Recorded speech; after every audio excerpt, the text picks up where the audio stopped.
Hola, hola jóvenes, ¿cómo están? Con esta vamos a finalizar la tercera y última parte del sistema digestivo. Vamos a continuar, vamos a iniciar ahorita con los conductos hepáticos, biliares y pancreáticos, porque acá hay conexión importante de relevancia clínica. Entonces ahí les puse, vamos a iniciar con los conductos hepáticos. Mis diapositivas generalmente no son cargadas, muchachos, pero ahorita pues con la medida en la que estamos trabajando, para los jóvenes que no ven los videos y que están solamente revisando pues las clases, entonces por eso las ven bastante narrativas, pero es para que me puedan comprender, es como que yo les estoy hablando, por eso se las estoy dejando de esa manera. Entonces ahí les puse, vamos a iniciar con los conductos hepáticos, que prácticamente pues son dos los iniciales. Los que surgen a partir del hígado se conocen como conductos hepáticos, el cual es un derecho y un izquierdo. Así inicia la historia, ¿verdad?, de estos conductos para que ustedes vayan analizándolos. Entonces, iniciamos con conducto hepático derecho, conducto hepático izquierdo, los cuales se unen o se van a solidificar o van a ser uno solo y van a formar un nuevo conducto, el cual se llama conducto hepático común. Vuelvo a repetir. Conducto hepático derecho y conducto hepático izquierdo se unen y forman conducto hepático común. Este conducto, ¿verdad? Va bajando y se logra encontrar con un nuevo conducto que es el que sale de la vesícula, conocido como conducto cístico. Entonces, el conducto cístico que sale de la vesícula se une con el conducto hepático común. Cuando estos dos conductos se unen, forman uno nuevo, que es el conducto colédoco. Así como se lo voy describiendo acá en la diapositiva, se lo voy explicando y lo van a ver mejor en una imagen. El páncreas tiene la cola, ¿verdad? Que ya lo vimos, en esta colita encontramos el conducto pancreático principal, que al final en la cabeza se llama conducto pancreático accesorio. Entonces, esa parte ustedes ya la conocen de la clase anterior. En este caso, nuestro conducto colédoco va bajando y cuando él se topa con el páncreas, es decir, específicamente se topa en la cabeza del páncreas, se une con el conducto pancreático, el cual va a conformar la famosa ampolla de Vater, que es la última porción de estos conductos. Hay un pequeño esfínter, un pequeño orificio, el cual se llama esfínter de Oddi, el cual desemboca en el duodeno. Entonces, ahí tienen ustedes, ese es el recorrido anatómico, la conexión interna que existe entre el hígado con la vesícula y el páncreas. ¿Cuál es la relevancia clínica de la unión de estos conductos? Que prácticamente cuando nosotros tenemos una piedra en la vesícula, esta piedrita puede atravesar estas tuberías internas, las cuales pueden perfectamente clavarse en la ampollita de Vater y por lo tanto no va a salir los jugos pancreáticos y el páncreas se va a inflamar y puede generar una pancreatitis. Entonces, para que ustedes sepan por qué a veces un paciente se puede complicar de piedras en la vesícula con la relación de una pancreatitis. La respuesta está dada en la presencia de las tuberías internas que tienen conexiones entre estos órganos. Entonces visualicémoslo en una imagen, aquí tienen el hígado, ¿verdad? Que es el órgano más grande que podemos ver acá.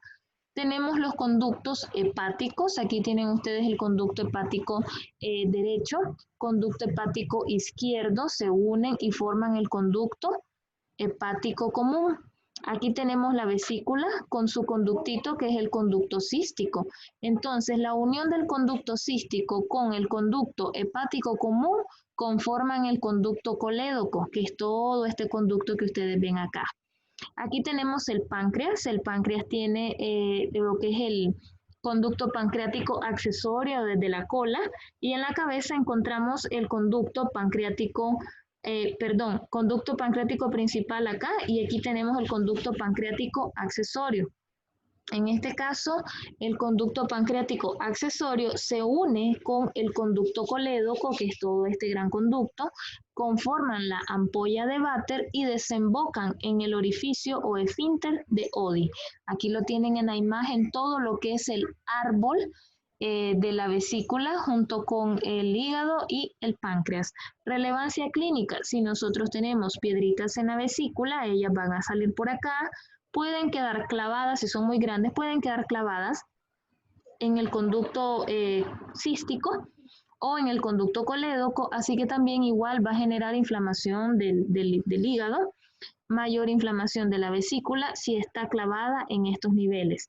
Pero si la piedrita desciende y se queda clavada en esta parte, en la ampolla de váter, entonces evita que salgan los jugos pancreáticos desde el principal y el accesorio. Por lo tanto, el páncreas se empieza a inflamar y genera una pancreatitis. Entonces ahí tienen ustedes la relevancia clínica de este árbol bronquial. Aquí lo tienen mejor también, más específico. Tuviésemos aquí el hígado, por lo tanto aquí tenemos conducto hepático derecho, conducto hepático izquierdo, se unen los dos y conforman el conducto hepático común. Tenemos la vesícula con su conducto cístico, la unión del conducto cístico con el conducto hepático común conforman el conducto colédoco, que es todo este tubo grueso que logramos ver acá. Aquí tenemos el páncreas con su conducto principal y en la cabeza con el conducto pancreático accesorio, el cual se une con el colédoco y conforman la ampolla de váter, la cual va a desembocar directamente en el duodeno a través del esfínter de Oddi. Ahí lo tienen, lo he repetido 3 veces, vuélvanlo a ver, recapitúlenlo, escríbanlo, véanlo, dibújenlo para que lo puedan aprender, lo puedan asimilar. Yo lo recomiendo que lo dibujen, que lo revisen, que lo vuelvan a repetir para que lo puedan comprender. Pasamos al peritoneo, que el peritoneo es una membrana serosa, dispuesta, o mejor dicho, cuando decimos dispuesta en anatomía, hacemos referencia a que está extendida como un saco de doble pared. ¿Por qué es un gran saco de doble pared? Porque sirve de protección para todas las vísceras intestinales. Recubre gran parte de estas, que puede ser una cobertura total o parcial, pero igualmente sirve de gran protección. Las vísceras que se encuentran recubiertas por el peritoneo se llaman intraperitoneales. ¿Por qué se conocen como intraperitoneales? Porque son las que tienen mayor cercanía con esta membrana. Como por ejemplo, ¿verdad? El estómago, el hígado, parte de los intestinos están adosados a este peritoneo que los protege. Vísceras que se encuentran por detrás del peritoneo y detrás de estos otros órganos se conocen como órganos retroperitoneales, es decir, que son órganos que están todavía más detrás de lo que es el peritoneo y están todavía recubiertas por órganos que lo protegen aún más.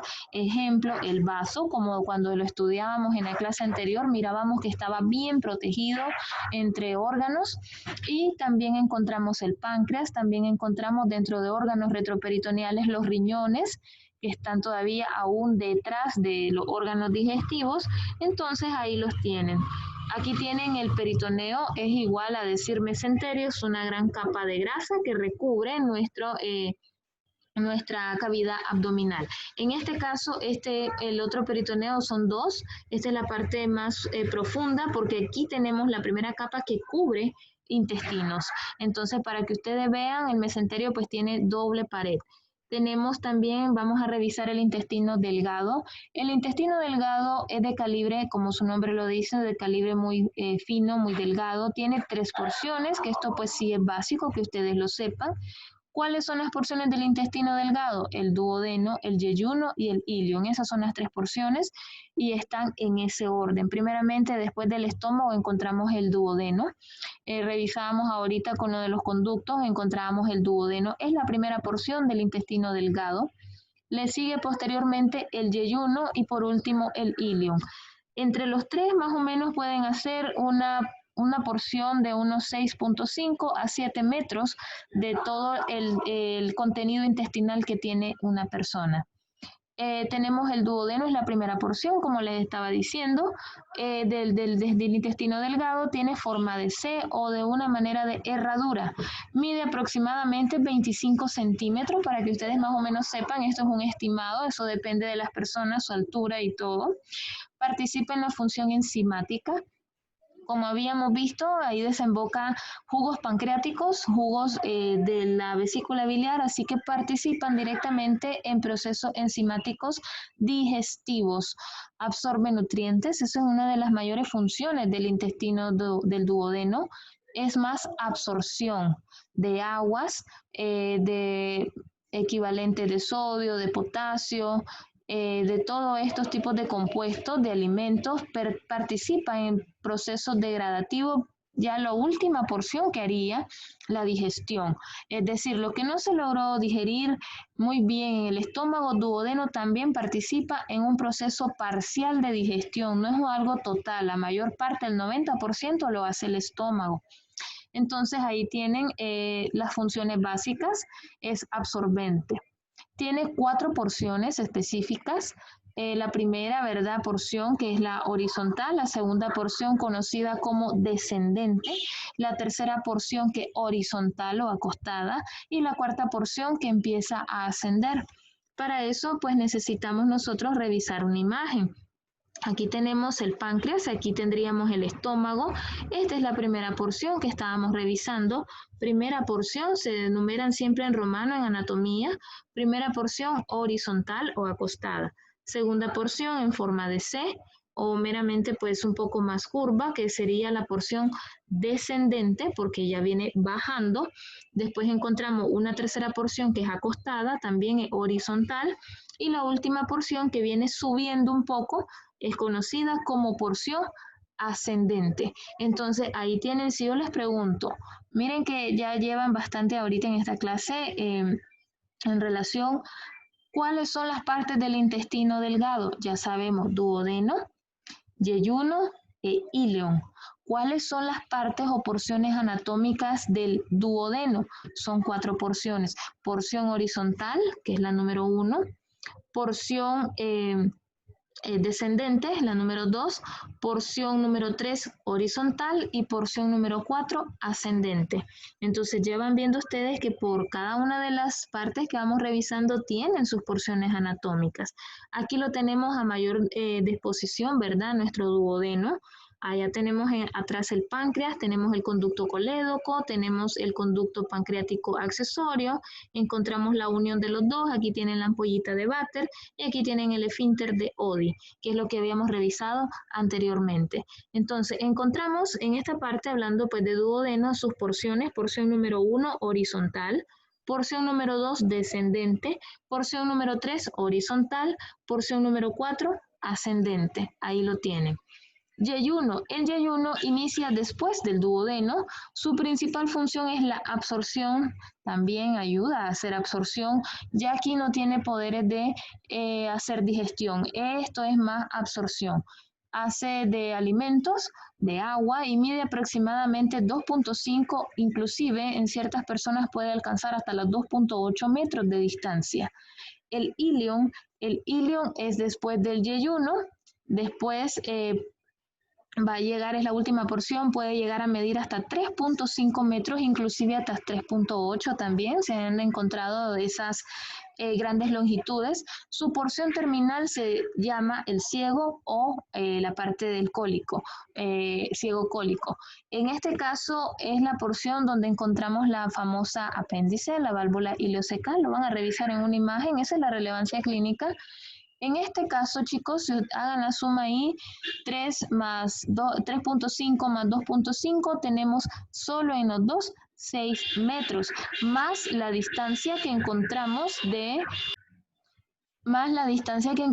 del duodeno. Entonces encontramos aproximadamente entre 6,5 inclusive hasta 7 metros en dependencia de la longitud del yeyuno, del ilion que tenga la persona y los 25 o 30 centímetros que pueden haber de duodeno. Entonces, para que ustedes sepan, el más pequeño es la primera porción. En segundo lugar le sigue el yeyuno y el ilion es el más grande o el más extenso. Las asas intestinales, de manera general, del tubo digestivo intestinal delgado, sujetan mediante el mesenterio, como lo habíamos visto, la capita de grasa, y tienen alta vascularización de las arterias mesentéricas, que son las que le van a dar vida a este tejido. Tanto las mesentéricas superiores como las mesentéricas inferiores, que proceden de la arteria aorta, como lo habíamos revisado cuando habíamos visto la parte de el estudio de esta arteria. Entonces, para que ustedes pues ahí vayan solamente recordando que nuestra arteria aorta es la magna para poder derivar específicamente, en este caso, la arteria aorta abdominal.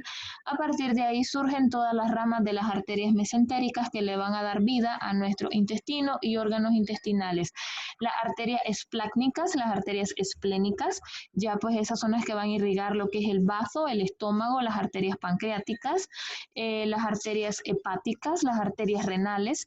Entonces van a tomar el nombre de los órganos que van a dar vida. Aquí tienen ustedes en esta imagen, solo para que vayan ustedes estudiando, lo vayan revisando mucho mejor, las 3 porciones solamente de intestino delgado. El duodeno, que era el más pequeño, recuerden, unos 25 o 30 centímetros. El yeyuno, que es la segunda porción, que puede llegar a medir de 2.5 a 2.8 metros. Y el ilion, que puede llegar a medir de 3.5 a 3.8 metros. En conjunto pueden hacer entre 6.5 a 7 metros de distancia todas estas asas intestinales en nuestro organismo. Encontramos también, aquí esta imagen se las dejo para que ustedes sepan, para que ustedes vean la distribución de la arteria aorta, cómo da vida a nuestra cavidad intestinal o digestiva. Entonces ahí tienen ustedes pues lo más básico, ¿verdad? Lo más relevante, como les estaba diciendo, a partir de nuestra arteria aorta se derivan toda la circulación de nuestro cuerpo. En este caso les puse acá, ¿verdad? Esta imagen muy bien explicada en relación a la arteria aorta abdominal, la cual me va a generar las arterias del estómago, del vaso, del páncreas, del hígado, las arterias intestinales, que son conocidas como arterias mesentéricas, que le van a dar la vida a todo nuestro intestino, tanto los delgados como el intestino grueso. Vamos a revisar, esta es la última porción. El colon o intestino grueso, como su nombre lo dice, es un intestino grande, no de longitud, es decir, no es mayor de longitud que el intestino delgado, pero sí de calibre. Es grueso y es rugoso, tiene unas grandes criptas que son las que permiten la compactación de las heces. En este caso, muchachos, el colon no tiene tanta función de absorción. La función del colon es elaborar el bolo fecal o elaborar las heces. Por lo tanto, tienen esa morfología de las criptas o lo que nosotros conocemos como austras del colon, ese es el nombre científico. Las austras del colon permiten que cuando se va conformando, se va compactando el bolo de las heces, tiene que tener la misma forma del colon. Cuando ustedes vean en pacientes que tienen las heces muy planas, muy blandas, indica de que hay mucha suciedad en sus intestinos y es muy probable hacer un lavado intestinal. En este caso también existen medicamentos que permiten la desintoxicación de los intestinos, específicamente el colon, para poder mantener mejor la elaboración del bolo fecal. Entonces ahí les dejo, las porciones son bastantes, pero son sencillas de recordar. Inicia con el ciego, que es una válvula, la válvula ileocecal, donde encontramos el apéndice vermiforme o la apéndice que ustedes conocen, vermiforme o vermicular. Y finaliza con la última porción, que es el ano. Entonces, ahí tienen ustedes. Si yo les pregunto, mencione en orden las porciones del colon, ahí las tienen. Primeramente el ciego, después encontramos el colon que sube, que se llama colon ascendente, después encontramos un colon muy caído, que se llama colon transverso, parece una hamaca. Después encontramos un colon que viene bajando y se llama colon descendente. Después encontramos un colon que hace vuelta, que se conoce como colon sigmoide. Después encontramos una gran ampolla que se conoce como ampolla rectal o recto. Y por último encontramos el esfínter, o la salida, que en este caso sería el ano. Entonces, aquí tienen ustedes dentro de las funciones principales del colon tenemos, termina la digestión aunque su absorción de agua es menor que la del intestino delgado. Entonces, no es que no absorba agua, claro que sí, pero en menor cantidad en comparación con la función que ejerce el intestino delgado.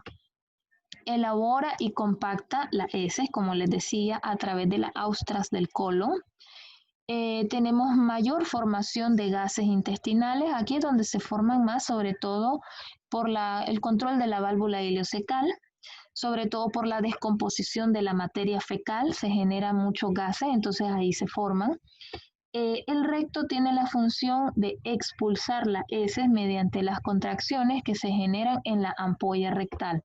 Esa es su función, muchachos, meramente expulsar las heces, las cuales pasan por el esfínter anal, que es la salida. Entonces no me confundan, recto y ano son cosas diferentes. Aquí tenemos en esta imagen, es cierto que está algo borrosa, pero está completa. Entonces encontramos acá la primera porción gruesa que se conoce como ciego. El ciego es la primera porción del colon, la cual une o conecta nuestros intestinos delgados con el intestino grueso. Aquí ustedes se pueden fijar este pequeño anexo que encontramos acá. Esto se conoce como apéndice. Apéndice vermiforme o apéndice vermicular. Ese es el nombre que recibe. Entonces, prácticamente nuestra apéndice, vamos a hablar un poquito de ella. La apéndice generalmente, ¿verdad? Es una valvulita que tiene, como en el caso de la epiglotis, tiene una manera en que se abre y se cierra para regular la cantidad de gases. En este caso, todo lo que entra al apéndice no sale. Ese es el gran detalle que nos puede producir las apendicitis. Ejemplo, si nosotros consumimos las frutas, las verduras, con la semilla, los vegetales, por ejemplo, que consuman la semilla del pipián, la semilla del ajonjolí, que nosotros lo consumimos simplemente cuando pase por nuestro tránsito intestinal, porque no se degradan, no se desbaratan en el ácido clorhídrico, tienen que buscar salida.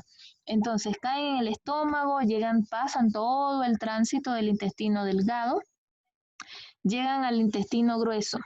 Cuando pasan por el ciego, pueden irse a nuestra apéndice. Por lo tanto, nuestra apéndice puede ir recolectando esa semillita, la puede ir recolectando y en cualquier momento de la vida de esta persona se va a infectar.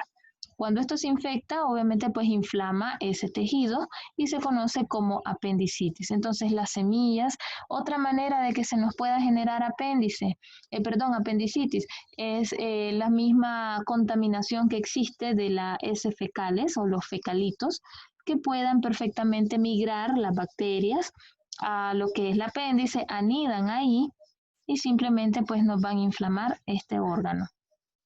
Entonces, para que ustedes ya sepan, ¿verdad? Este tipo de manera en cómo actúa esta parte. Tenemos después del ciego la porción que sube. La porción que sube se conoce como colon ascendente. Después encontramos esta flexura o esta flexión. Esta flexura se llama flexura hepática. ¿Por qué se llama hepática? Aquí está el hígado. Aquí tiene que estar el hígado. Entonces, de la flexura hepática hasta la flexura esplénica, que en este caso se conoce esplénica por la presencia del estómago y del vaso. Hasta esta flexura nosotros encontramos el colon transverso, que yo les decía es como una hamaca, es un colon un poco caído. Entonces, que no se les olvide, el colon que está atravesado o prácticamente como forma de hamaca se conoce como colon transverso. Aquí tienen flexura hepática y flexura esplénica. Después de eso encontramos que el colon baja. Esto se llama colon descendente. Después del descendente encontramos como que da una vuelta. Esta vueltecita se llama colon sigmoide. Y después encontramos una gran ampolla, que es esta que está acá, que es el recto. Y la salida o el orificio se conoce como ano. Entonces ahí tienen ustedes todas las porciones del colon. Yo recomiendo para que ustedes las aprendan, ¿verdad? Bueno, regresen el video, escúchenlo, pero también recomiendo que lo dibujen. ¿Se acuerdan cuando yo les decía desde inicio muchachos, dibujando se aprende. Aunque unos me dicen, pero es que yo no puedo dibujar bien. No importa, no importa nada, ninguno de nosotros. Yo no soy un excelente dibujante, pero claramente pues dibujando se nos pegan las cosas. Entonces yo recomiendo que ustedes lo dibujen, aunque lo tengan en su cuaderno, no me lo van a entregar, no lo estoy solicitando de tarea ahorita. Simplemente pues que lo dibujen para que ustedes vayan aprendiendo las estructuras, así es como se recomienda que se aprendan. Entonces tenemos cuáles son las porciones del colon. El colon ciego, el colon ascendente, el colon transverso, colon descendente, colon sigmoide, el recto y el ano. Entonces ahí tienen toda la distribución del intestino grueso. Aquí lo tienen mejor definido. El ciego, ¿verdad? Que es la porción más gruesa, más grande. Tienen el colon ascendente, tienen el transverso que parece una hamaca. Aquí tenemos las flexuras, recuerden, flexura hepática, flexura esplénica. Encontramos el colon descendente, el colon sigmoide, el recto y al final el ano. Entonces ahí tienen todas las porciones y con esto, muchachos, finalizamos lo que es la unidad de sistema digestivo. Hasta acá pues estaría entrando lo que es el segundo parcial para que ustedes pues ya vayan revisando, vayan contestando esa guía. Recuerden que siempre nos vamos a estar reuniendo para estar finiquitando las dudas que ustedes tengan de las clases narradas a través de los videos. Entonces, mis niños y mis niñas, se me cuidan todos. Saludos y bendiciones siempre.